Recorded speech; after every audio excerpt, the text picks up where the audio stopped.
হযরত আমিনা রাদিয়াল্লাহু তাআলা আনহা ইন্তেকাল হয়ে গিয়েছেন, দাফন কাফন হয়ে গেল। মক্কাতে শিশু নবীকে নিয়ে চলে গেল উম্মে আইমান। এত সুন্দরভাবে, এত সেহনের সাথে, এত ভালোবাসার সাথে বিশ্ব নবীকে লালন পালন করতে শুরু করেছেন। একটু জোরে বলুন না সুবহানাল্লাহ।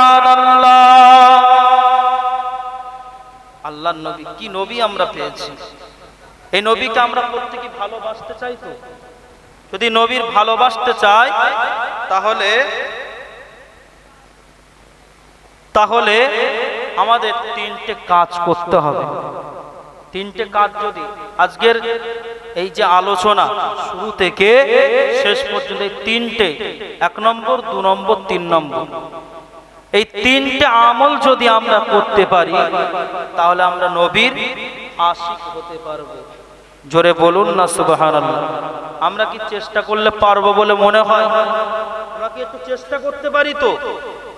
হ্যাঁ, চেষ্টা করতে পারি তো ইনশাআল্লাহ। আমরা যদি চেষ্টা করি যে আমার নবীর মতন আমরা একটু হলেও নবীর মতন চলবো, তাহলে অবশ্যই পারবো। তিনটে, 1 নম্বর হলো আমাদের সর্বপ্রথম নবী সাল্লাল্লাহু আলাইহি ওয়াসাল্লাম প্রত্যেক সপ্তাহের সোমবারে করে রোজা রাখতেন। একটু জোরে বলুন না সুবহানাল্লাহ। রোজাটা কিসের জন্য রাখতেন জানেন কেউ? কেউ একটু বলতে পারবেন? একজন বলুন যে আল্লাহর রাসূল সোমবারে করে রোজা কিসের জন্য রাখতো? আল্লাহর রাসূল প্রত্যেক সোমবারে রোজা রাখতেন। আল্লাহর রাসূল একদিন সাহাবারা জিজ্ঞাসা করছেন, ইয়া রাসূলুল্লাহ, ইয়া হাবিবাল্লাহ,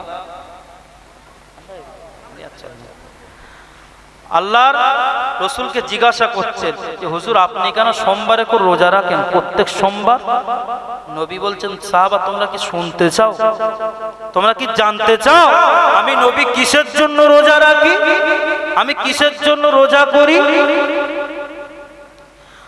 ও ভাইজানেরা, নওজোয়ান যুবকেরা, আল্লাহর নবী দিন ও দুনিয়ার বাদশা সাহাবীদেরকে বলতে লাগলেন, ও বাবা সাহাবীরা, ও বাবা সাহাবীরা, আমি রাসূলুল্লাহ সোমবারটা এই জন্য আমি রাসূলুল্লাহ রোজা রাখি। আল্লাহ পাক রব্বুল আলামিন এই ধুলির ধরাতে জাহিলিয়াতের যুগেতে সোমবারের দিন সুবহে সাদিকে আমি নবী, আমাকে মক্কা নগরীতে আল্লাহ পাক পাঠিয়েছিলেন। তাই আমি নবী সেই খুশিতে আমি আমার জন্ম দিবস হিসাবে আমি রাসূলুল্লাহ হাবিবুল্লাহ এই সোমবারের দিনটা রোজা রাখি।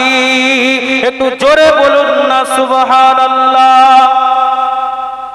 ও বাবা সাহাবীরা, আমি রাসূলুল্লাহ আর একটা কারণে আমি রাসূলুল্লাহ এই প্রত্যেক সোমবারে রোজা রাখি।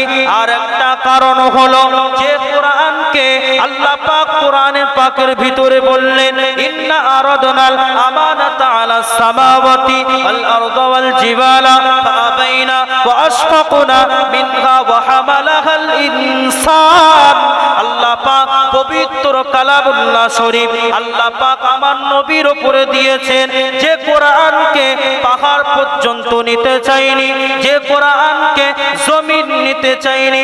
পাহাড় বলেছিল আল্লাহ যদি ওই কোরআন আমি পাহাড়ের উপরে অবতীর্ণ করেন আমি পাহাড় চূর্ণ বিচূর্ণ হয়ে যাব। আমি কোরআন যদি আমি পাহাড়ের উপরে যদি অবতীর্ণ হয় আমি পাহাড় চূর্ণ বিচূর্ণ হয়ে যাব।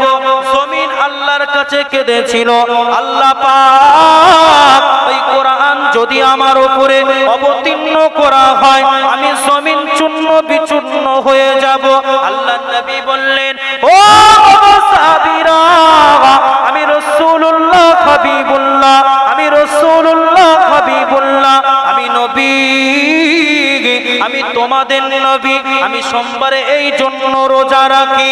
কোরআনকে পাহাড় নিতে চাইলো না, জমিন নিতে চাইলো না, কিছুই নিতে চাইলো না, কিন্তু আল্লাহ পাক রব্বুল আলামিন এই সোমবারের দিনেতে কোরআনটা আমি নবী আমার উপরে নাযিল করেছে। একটু জোরে বলুন না সুবহানাল্লাহ, আর একটু জোরে বলুন। তাহলে আমি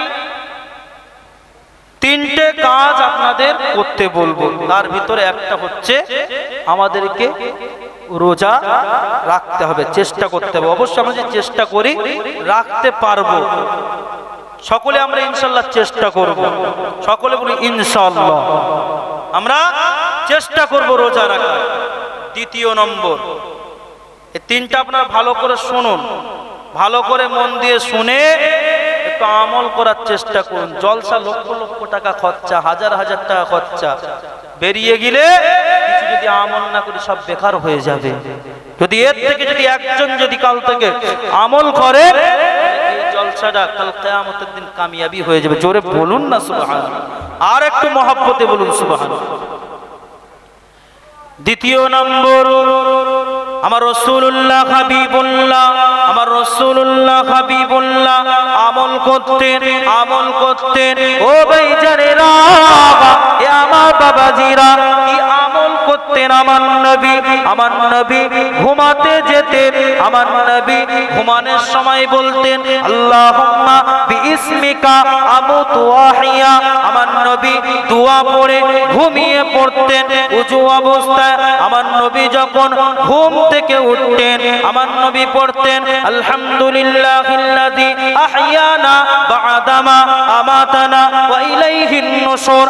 আমার নবী যখন প্রস্রাবখানাতে যেতেন, আমার নবী পড়তেন আল্লাহুম্মা ইন্নী আউযু বিকা মিনাল খুবুসি ওয়াল খাবাইস। আমার নবী যখন বাহির হতেন গুফরানাকা আলহামদুলিল্লাহিল্লাযী আযহাবা আন্নিল আযা ওয়া আফানি। আমার নবী আমল করতেন, খাবার সামনে আসলে আমার নবী পড়তেন আল্লাহুম্মা বারিক লানা ফীমা রাযাকতানা ওয়া কিনা আযাবান নার। আমার নবী খাওয়া যখন শুরু করতেন বিসমিল্লাহি ওয়া আলা বারাকাতিল্লাহ। আমার নবী চিন্তা করতেন খাওয়ার মাঝখানে আমি রাসূলুল্লাহ আমি খাচ্ছি, আমি আল্লাহর নিয়ামত খাচ্ছি। দুনিয়ায় হয়তো অনেক মানুষ খেতে পারছে না, খাওয়ার মাঝখানে আল্লাহর শুকরিয়া আদায় করতেন আল্লাহুম্মা লাকাল হামদ ওয়া লাকাশ শুকর। আমি নবী আবার এই আমল করতাম, খাওয়ার শেষে দোয়া আদায় করতাম। আবার আমি নবী আমল করতাম মসজিদে ঢুকে আল্লাহুম্মা আফতাহনি আবওয়াব রাহমাতিক। মসজিদ থেকে বাহির হয়ে আল্লাহুম্মা ইন্নী আসআলুকা মিন ফাজলিক। এই আমল যদি, এই দোয়া যদি আমরা মসজিদে ঢুকি কিন্তু দোয়া জানি না, আমরা বাথরুমে যাই, প্রস্রাবখানায় যাই, দোয়া জানি না, আমরা খেতে বসি কিন্তু খাওয়ার দোয়া জানি না, আমরা শুকরিয়া আদায় করি না। আল্লাহ কোরআন পাকের ভিতরে বলেছেন লা ইন শাকারতুম লা আযীদান্নাকুম ওয়া লা ইন কাফারতুম ইন্না আযাবি লাশাদীদ। আল্লাহ জানিয়ে দিয়েছেন হে আমার বান্দা বান্দিরা, আমি আল্লাহ পাক তোমাদেরকে যে নিয়ামত দিয়েছি ওই নিয়ামতের উপরে তোমরা শুকরিয়া আদায় করো। আর যদি শুকরিয়া আদায় করো, আমি আল্লাহ জানিয়ে দিলাম, আমি জিকির করে দিলাম, তোমাদের নিয়ামতকে আমি আল্লাহ পাক আরো বেশি করে বাড়িয়ে দেব। একটু জোরে বলুন না, আর একটু মহব্বতে বলুন না সুবহানাল্লাহ। সুবহানাল্লাহ বললে একটা করে জান্নাতে খেজুর গাছ আমাদের জন্য তৈরি হয়ে যাবে। জোরে বলুন না সুবহানাল্লাহ। জান্নাতে গিয়ে কত খেজুর খাবেন? এক একটা সুবহানাল্লাহ একটা করে গাছ, খেজুর খেয়ে ওঠা যাবে না, কিন্তু আমাদের আমলটা হওয়া লাগবে ভালো। খেজুর যে আমরা খাবো, আমল যদি ভালো না হয় খেজুর পাবো কোথায়? খেজুর পাবো না। তাহলে দ্বিতীয় নম্বর হলো আল্লাহ কোরআনের ভিতরে ইন্না আযাবিল আশাদ, আল্লাহ বলছে যদি নিয়ামত পাওয়ার পরে যদি শুকরিয়া আদায় না করো কি হবে? কঠিন আযাবের ভিতরে তোমাদেরকে গ্রেফতার করে ফেলা হবে। আমি যে কথাগুলো বলছি বাস্তব, এটা তো বাস্তব মনে হয় তো। আমরা অনেকেই আছি মসজিদে ঢোকার দোয়া জানি না, অনেকেই আছি নামাজের দোয়া তাশাহুদ দোয়া মাসুরা আমরা জানি না সঠিকভাবে। আমরা শেখারও চেষ্টা করি না, আমাদের শিখতে হবে। নামাজ যে আমরা পড়ছি কিন্তু নামাজটা সঠিক হওয়ারও দরকার আছে, তো সঠিক হওয়ার দরকার আছে। তিন নম্বর বলে আমি গুনাহগার আপনাদের কাছ থেকে বিদায় নেব। 3 নম্বর হলো যদি রসুলকে পেতে চাই, আমরা রসুল সাথে যদি জান্নাতে থাকতে চাই, তাহলে 3 নম্বর কাজ আমার নবী বলেছেন, এ আমার উম্মত উম্মতিরা তোমরা শুনে রেখে দাও, জেনে রেখে দাও, আমি রাসূলুল্লাহ, আমি হাবিবুল্লাহ, যদি তোমরা আমাকে ভালোবাসতে চাও, আমাকে যদি মহব্বত করতে চাও, এ আমার উম্মত উম্মতিরা তোমরা নামাজের পরে ঈশান নামাজের পরে মাগরিবের নামাজের পরে 100 বার করে দরুদ শরীফ পাঠ করো, ফজরের নামাজের পরে 100 বার করে দরুদ শরীফ পাঠ করো। আমি নবী জানিয়ে দিলাম, আমি হাবিব জানিয়ে দিলাম, এই দরুদ যদি পাঠ করতে থাকো, এই দরুদ যদি পড়তে থাকো, আমি নবী জানিয়ে দিলাম, আমি হাবিব জানিয়ে দিলাম, তোমরা সঠিকভাবে দুনিয়ায় দ্বীনকে কায়েম করতে পারবে, দ্বীনের উপরে সঠিকভাবে চলতে পারবে।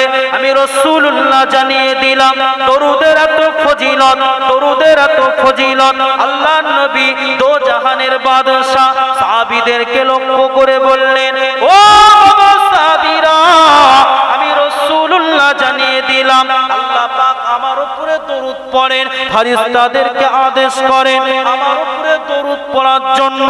আমি নবী তোমাদেরকে জানিয়ে দিলাম বেশি বেশি বেশি করে দরুদ পড়ুন। আমরা হয়তো মনে করছি দরুদ পড়লে কি হবে, দরুদ পড়লে কি হবে। হযরত আবু বকর রাদিয়াল্লাহু তাআলা আনহু, একটু তো বলতে হয়, একটু আমাকে সাইডে যেতে হয়। আবু বকর চিন্তা করলেন আমার নবীকে একটু আমি মেহমানদারি করাবো।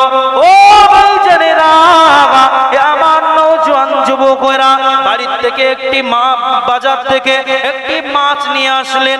মাছটা ভালো করে বাছাই করলেন, ভালো করে মাছটাকে বাছাই করলেন, ভালো করে ধুয়ে নিলেন। রসুল খাবে, রসুল মেহমানদারি হবে, রসুল মেহমান হবেন, আমি আবু বকর তৃপ্তির সাথে খাওয়াবো, আমি রসুলের মেহমানদারি করব। আবু বকর রাদিয়াল্লাহু তাআলা আনহু, যে আবু বকরের মর্যাদা আমার নবী বলেছেন, এ আমার উম্মত উম্মতিরা, এ আমার উম্মত উম্মতিরা, আমার আবু বকরের এক রাতের আমল যদি এক পাল্লায় রাখা হয়, তামাম পৃথিবীর মুসলমানের যদি নেকি গুণ যদি অপর পাল্লায় রাখা হয়, আমার আবু বকরের পাল্লা ভারী হয়ে যাবে। একটু জোরে বলুন। ও ভাইজানেরা, ও নওজোয়ান যুবকেরা, আমার পদ্মানসীনা মা ও বোনেরা, ভালো করে খেয়াল করে শুনুন। মাছটা আল্লাহর রাসূলের জন্য রান্না করবেন বলে চুলাতে চলে গিয়েছেন, চুলাতে চলে গিয়েছেন। মাছটা ভাজার চেষ্টা করছে, কিন্তু মাছ ভাজি হয় না। মাছ যেমনি কাঁচা টাটকা তেমনি টাটকাই রয়ে গেছে, মাছ ভাজা যায় না। আল্লাহর রাসূল চলে আসলেন, সময় হয়ে গিয়েছে, চলে আসলেন। আবু বকরের মনটা বড় খারাপ, মনটা বড় খারাপ। আমার রাসূল বললেন, ও বাবা আবু বকর, তোমার মনটা খারাপ কেন বাবা? আমি বুঝতে পারছি। ইয়া রাসূলুল্লাহ হাবিবাল্লাহ, ইয়া রাসূলুল্লাহ হাবিবাল্লাহ, হুজুর বেয়াদবি মাফ করবেন, ক্ষমা করবেন। আমি আবু বকর, আমি চেষ্টা করছি, সকাল থেকে একটি মাছ কিনে আনলাম, ভাজার চেষ্টা করছি, কিন্তু মাছটাকে আমি কোনো প্রকারের ভাজতে পারছি না। আল্লাহর নবী বললেন, ও বাবা আবু বকর, কেমনে তুমি মাছটা ভাজবে? ওই মাছটা যে জায়গায় ছিল, ওই মাছটা ওই জায়গায় নবী সর্বদাই সর্বসময় আমি রাসূলুল্লাহ আমার দরুদ আদায় করতেন। একটু জোরে বলুন না সুবহানাল্লাহ। নারে তাকবীর, নারে তাকবীর। হিজবুল্লাহ সিলসিলা হক ফুরফুরা শরীফ, নারে তাকবীর। একেবারে শেষ, আমি আপনাদের সামনে তিনটে বিষয় ছেড়ে গেলাম, আপনারা চেষ্টা করবেন তিনটের উপরে জীবনকে গড়ার। যদি জীবন করতে পারেন, এই তিনটে আমলের উপরে যদি আমল করতে পারেন, তাহলে আমি আপনি কামিয়াবি হতে পারবো, আর না হয় সব বেকার হয়ে যাবে। এতক্ষণ পর্যন্ত আমি যতটুকু আলোচনা করলাম, আল্লাহ পাক রব্বুল আলামিন গুনাহগারের জবান থেকে যতটুকু আলোচনা করিয়েছেন, আল্লাহ পাক আমাদের সকলকে বলার থেকে, সকলকে শোনার থেকে বেশি বেশি করে আমল করার তৌফিক দান করুক। সকলেই বলুন আল্লাহুম্মা আমিন। আল্লাহ পাকের অশেষ রহমে আল্লাহ পাক অনেক জায়গায় আল্লাহ পাক এই দিনের খেদমত করাচ্ছেন বা যাচ্ছি, আপনাদের কাছে এসেছি, আগামী কালও ছিলাম, কালও আছে। দিনের দাওয়াত দিচ্ছি ঠিকই, কিন্তু আজ সমাজে যে পরিমাণে জলসা ঘাটে দোকান বসে মেলা হচ্ছে, মনে হয় যেন মেলা বসেছে। যেরকম আগে যাত্রা ফাংশন হতো না, সেরকম ফাংশনে যেরকম দোকান বয় মেয়ে ছেলেদের আড্ডা টিটকিরি, তেমনি এখন জলসাতে শুরু হয়েছে। এই জলসা আমি জানি না আল্লাহ কতটা কবুল করবেন, আল্লাহ কতটা কামিয়াবি করবেন। আল্লাহ পাক এই জলসাকে কবুল করুক। এই জলসা জানারা খুব মেহনত করে, পরিশ্রম করে, আমার যুবক ভাইয়েরা, আমার মসজিদের সম্মানীয় বরণীয় ইমাম সাহেব, তিনিও মেহনত করেছেন জলসাটা কায়েম করার জন্য। জলসার পেছনে প্রত্যেকেই চেষ্টা করবেন নামাজি হওয়ার। আল্লাহ যদি আবার যদি কোনো সময় আল্লাহ পাকের হুকুমে ওই গাধার জবান খুলে দেওয়া হলো, গাধা বলতে লাগলো, ও হালিমা, যতক্ষণ পর্যন্ত না এই শিশু নবীকে আমার সামনে না দেবে, আমি গাধা এক পা তুলবো না। একটু জোরে বলুন না সুবহানাল্লাহ। হযরতে হালিমাতুস সাদিয়া রাদিয়াল্লাহু তাআলা আনহা শিশু নবী মুহাম্মদকে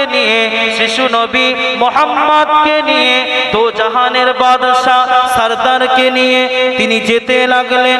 সেই গাদা এত তেজস্বী হয়ে গিয়েছে, আগে যারা চলে গিয়েছিল বাচ্চাদেরকে নিয়ে, তারা অবাক হয়ে যায়।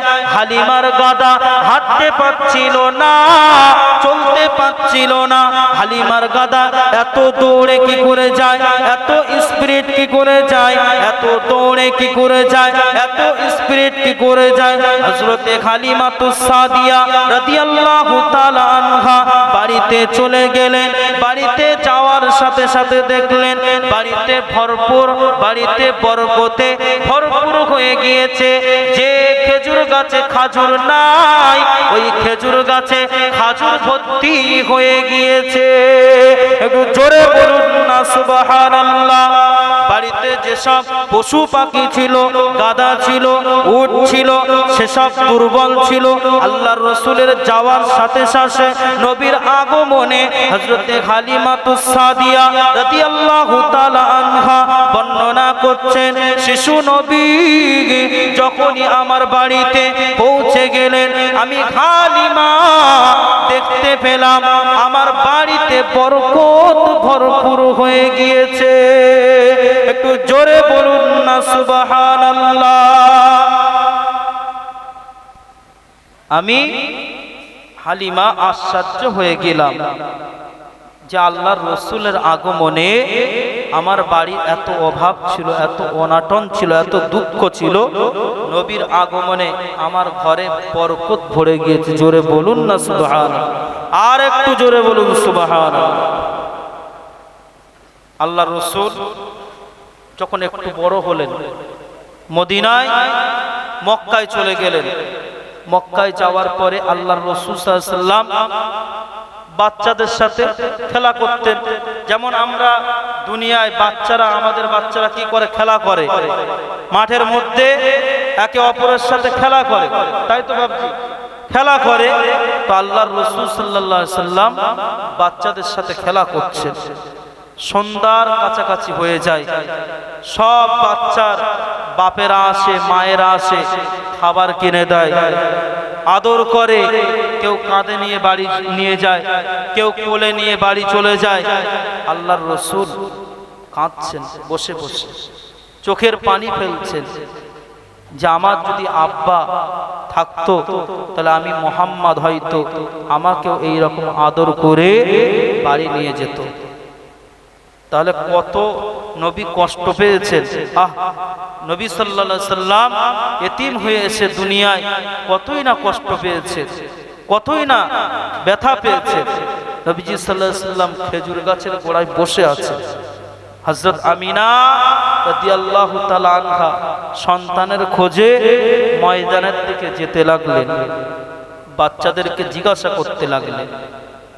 হযরত আমিনা রাদিয়াল্লাহু তাআলা আনহা মক্কা বাচ্চাদেরকে জিজ্ঞাসা করতে লাগলেন, আমার মুহাম্মদকে কি কোথায় দেখেছো? আমার মুহাম্মদকে কি দেখতে পেয়েছো? আমার মুহাম্মদকে কি দেখতে পেলে? সবাই বলে মুহাম্মদকে দেখতে পাইনি, কিন্তু একটি বাচ্চা খাজুর গাছের গোড়ায় বসে বসে বসে বসে চোখের পানি ফেলছে, আর একবার সামনের দিকে তাকায় আব্বা, পিছনের দিকে তাকায় আব্বা, ডাইনের দিকে তাকায় আব্বা, বামের দিকে তাকায় আব্বা আব্বা করে চিৎকার করতে থাকে। হযরত আমিনা রাদিয়াল্লাহু তাআলা আনহা বাচ্চার খোঁজে খেজুর গাছের তলায় চলে গেলেন। শিশু মুহাম্মদকে বললেন, এ বেটা মুহাম্মদ, আমি তোমার আম্মা জান, তোমাকে নিয়ে এসেছি, তোমাকে নিতে এসেছি, তোমাকে আমি তোমাকে আমি নিয়ে যেতে চাই, তোমাকে আমি বাড়ি নিয়ে যেতে চাই। শিশু নবী বললেন, আম্মা আমিনা, ও আমার মা, ও আমার জনম দুঃখিনী মা, একবার বলো না মা, আমি মুহাম্মদ, আমার একটু জানার ইচ্ছা হয়, আমার আব্বা জান কোথায়, আমার আব্বা জান কোথায় আছে? আম্মা জান আমিনা রাদিয়াল্লাহু তাআলা আনহা বললেন, এ আমার বেটা, শুনে রেখে দাও, জেনে রেখে দাও, তোমার যখন আব্বার কথা মনে করবে, তুমি মনে করবে আমি তোমার আব্বা, তোমার যখন আম্মার কথা মনে করবে, তুমি মনে করবে আমি তোমার আম্মা। একটু জোরে বলুন না সুবহানাল্লাহ। ও বেটা মুহাম্মদ, আমার কলিজার টুকরা মুহাম্মদ, তুমি তোমার আব্বার প্রশ্ন করো না, তুমি তোমার আব্বার কথা জিজ্ঞাসা করো না। আমি না কিছু বলতে পারবো না, আমি তোমার মা কিছু বলতে পারবো না, আমি তোমার সাথে কিছু বলতে পারবো না। আমার নবী, আপনার নবী, দো জাহানের বাদশা যখন বারবার জিজ্ঞাসা করতে লাগলেন, আম্মা জান আমিনা রাদিয়াল্লাহু তাআলা আনহা বললেন, এ আমার বেটা মুহাম্মদ, তুমি শুনে রেখে দাও, জেনে রেখে দাও, তুমি যখন গর্ভে ছিলে, তুমি যখন দুনিয়াতে আসনি, তোমার আব্বা জান ব্যবসার জন্য মদিনায় গিয়েছিল। তোমার আব্বা জান ওই মদিনাতে গিয়ে তোমার আব্বা জান আর বাড়িতে আসতে পারেনি। তোমার আব্বা জান ওই মদিনায় গিয়ে ইন্তেকাল হয়ে গিয়েছে। ওই মদিনার জমিনেতে তোমার আব্বা জানের দাফন হয়ে আছে। আল্লাহ নবী তো জাহানের বাদশা হুজুর আমার বলতে লাগলেন, ও আমার আম্মা জান, আমি শিশু নবী, আমি মুহাম্মদ একবার যেতে চাই, আমি আব্বার কবরটা জিয়ারত করতে চাই, আমি আব্বার কবরটা জিয়ারত করতে চাই, আমি একটু আল্লাহর কাছে দোয়া করতে চাই, আমি একটু আব্বার কবরটা দেখতে চাই। আম্মা জান আমিনা রাদিয়াল্লাহু তাআলা আনহা চিন্তায় পড়ে গেলেন, চিন্তায় পড়ে গেলেন, চোখের পানি ধরে রাখতে পারলেন না, অঝরে নয়নে কাঁদছেন, চোখ দিয়ে টপ টপ টপ টপ করে পানি পড়ছেন। আম্মা জান আমিনা বললেন, এ আমার কলিজার টুকরা মুহাম্মদ, আমি তোমার আম্মা জান জানিয়ে দিলাম, আমি তোমার জনম দুঃখিনী মা জানিয়ে দিলাম, আমি তোমাকে তো নিয়ে যাব তোমার আব্বার কবর জিয়ারতের জন্য, তোমার আব্বার কবর জিয়ারতের জন্য, তোমার আব্বাকে দেখানোর জন্য, তোমার আব্বার কবরকে দেখানোর জন্য। হযরত আমিনা রাদিয়াল্লাহু তাআলা আনহা, হযরত আমিনা রাদিয়াল্লাহু তাআলা আনহা শ্বশুরের কাছে চলে গেলেন। এ আমার আব্বা জান, ও আমার আব্বা জান, আমি আমিনা, আমি একটু মদিনায় যেতে চাই। আমার মুহাম্মদ, আমার বাচ্চা তার আব্বার কবর জিয়ারত করতে চায়, আমার বাচ্চা তার আব্বার কবর দেখতে চায়। আব্দুল মুত্তালিব সঙ্গে সঙ্গে অনুমতি দিয়ে দিলেন, কিন্তু সাথে কে পাঠিয়ে দিলেন? উম্মে আইমানকে পাঠিয়ে দিলেন, যার নাম বারাকা, তার নাম উম্মে আইমান, যার নাম বারাকা। আব্দুল্লাহ রাদিয়াল্লাহু তাআলা আনহু আল্লাহর রাসূলের আব্বা জান যেদিন ওই বারাকাকে নিয়ে বাড়িতে এসেছিলেন, বাড়িতে এত বরকতপূর্ণ হয়ে গিয়েছিল। আম্মা জান আমিনাকে বলছে, এ আমার বিবি, এ আমার বিবি, এই দাসীকে কি নাম দেওয়া যায়, কি নাম রাখা যায়? আম্মা জান আমিনা বললেন, ও আমার স্বামী, আমি আমিনা জানিয়ে দিলাম, আমি আমিনা তোমাকে বলে দিলাম, এই দাসী যেখান থেকে, এই মেয়ে যেখান থেকে আমার ঘরেতে এসেছে, আমার বাড়িতে বরকত ভরে গিয়েছে, আমার বাড়িতে বরকত হয়ে গিয়েছে, ওই জন্য এই মেয়ের নাম দিয়ে দাও বারাকা, বারাকা। এই মেয়ের নাম বারাকা, বারাকা যার নাম উম্মে আইমান তার নাম। একটু জোরে বলুন না সুবহানাল্লাহ। উম্মে আইমানটা কি করে রাখা হলো? আল্লাহর রাসূল এই বারাকাকে একজন বিবাহ দিয়ে দিলেন, এক সাহাবীর সাথে, এক সাহাবীর সাথে বিবাহ দিয়ে দিলেন। সেই সাহাবীর জন্মেতে এক সন্তান হলো, তার নাম ছিল আইমান। ওই জন্য উম্মে আইমান, বারাকা থেকে উম্মে আইমান রাখা হয়েছে। একটু জোরে বলুন না সুবহানাল্লাহ। একটু দরুদ শরীফ পড়ুন, আল্লাহুম্মা সাল্লি আলা, একটু মহব্বতে পড়ুন।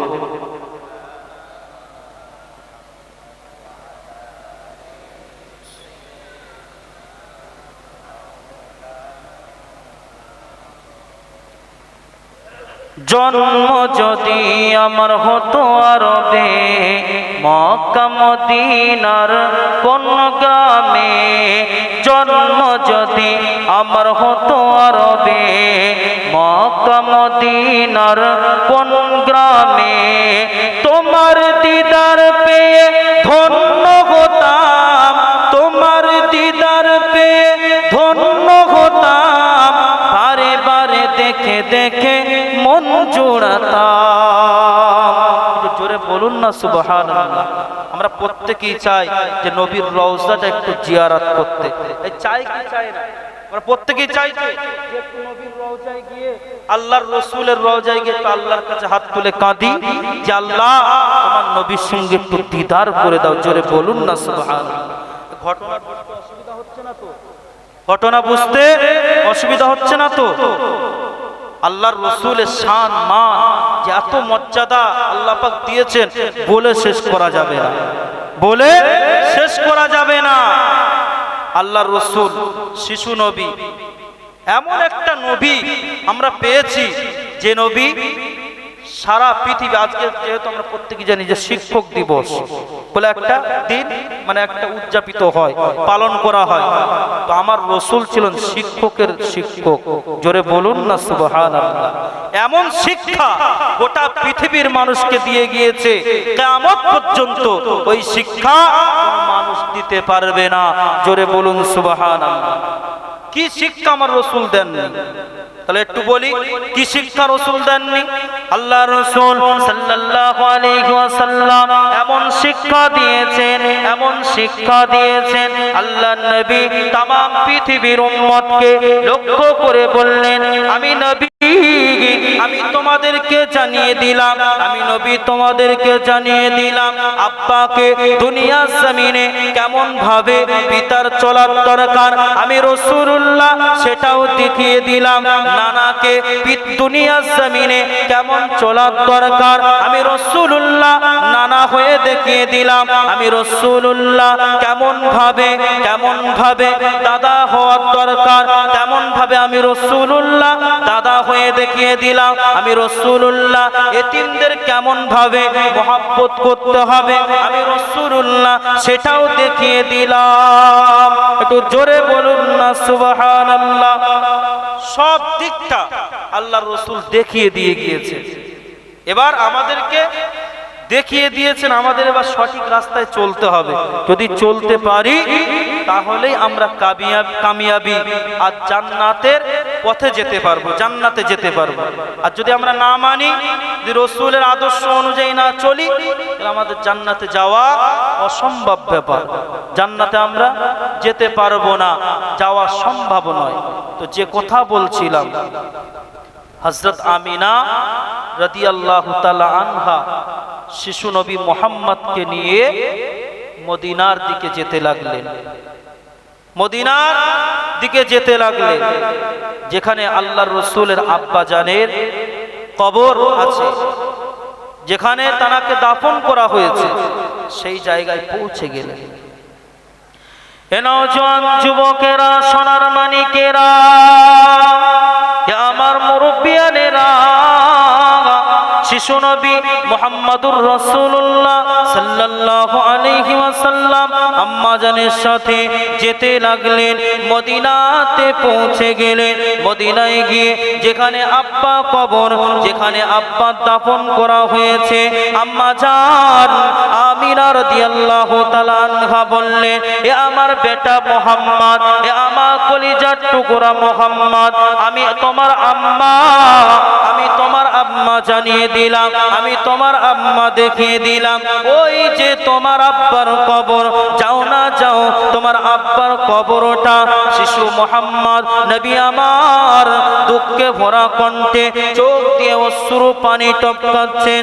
নবী আমার দৌড়ে চলে গেলেন, কবরের ওখানে চলে গেলেন, আল্লাহর কাছে রোনাসারি করে বলতে লাগলেন, ও রব্বুল আলামিন আল্লাহ, মক্কা নগরীতে কত বাচ্চা এসেছে, কত বাচ্চা দুনিয়ায় এসেছে, আব্বা আছে, আম্মা আছে, দাদা আছে, আত্মীয় স্বজন আছে, কিন্তু আমি নবী, আমি শিশু মুহাম্মদ, আল্লাহ পাক আমার আব্বাকে আমি মুহাম্মদ দেখতে পেলাম না, আমি মুহাম্মদ একটু জড়িয়ে ধরতে পারলাম না, আমি মুহাম্মদ একটু চুমা দিতে পারলাম না, আমি নবী, আমার আব্বা একটু আমাকে কোলে নিতে পারলো না, আমার আব্বা একটু আমাকে আদর করতে পারলো না।